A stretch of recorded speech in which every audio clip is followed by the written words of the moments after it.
నోటిని ఎంత జాగ్రత్తగా వాడితే అంత మంచిది. ఈ విషయం ఇవాళ రిషబ్ పంత్కి అర్థమై ఉంటది. ఎందుకంటే ఈ రోజు జరిగిన మ్యాచ్ గురించి ఆ రెండు టీంల ఫ్యాన్స్, మెయిన్ గా పంజాబ్ ఫ్యాన్స్ అయితే చాలా వెయిట్ చేసి ఉంటారు.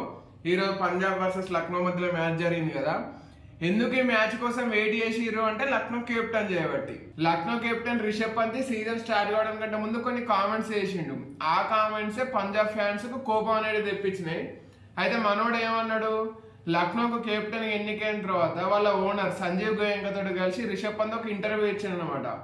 ఆ ఇంటర్వ్యూలో మనోడు మాట్లాడుకుంటా, ఈ యాక్షన్ టైంలో పంజాబ్ దగ్గర ఎక్కువ పర్సు మనీ ఉండే, వాళ్ళు నన్ను ఎక్కడ కొంటారో అని నేను భయపడ్డా, కాకపోతే వాళ్ళు కొనలేదు, లక్నో వాళ్ళు నన్ను కొన్నారు, అందుకు నాకు చాలా సంతోషంగా ఉన్నది అనుకుంటే మనోడు కామెంట్ చేసిండు. దాంతో పంజాబ్ ఫ్యాన్స్ అనేది సీరియస్ అయ్యారు. రిషబ్ పంత్ కు రెండు రకాలుగా దెబ్బ పడ్డది. ఈ రోజు పంజాబ్ పైన లక్నో ఓడిపోయింది, అదో దెబ్బ. అయితే మనోడి పర్ఫార్మెన్స్ కూడా రాలేదన్నమాట.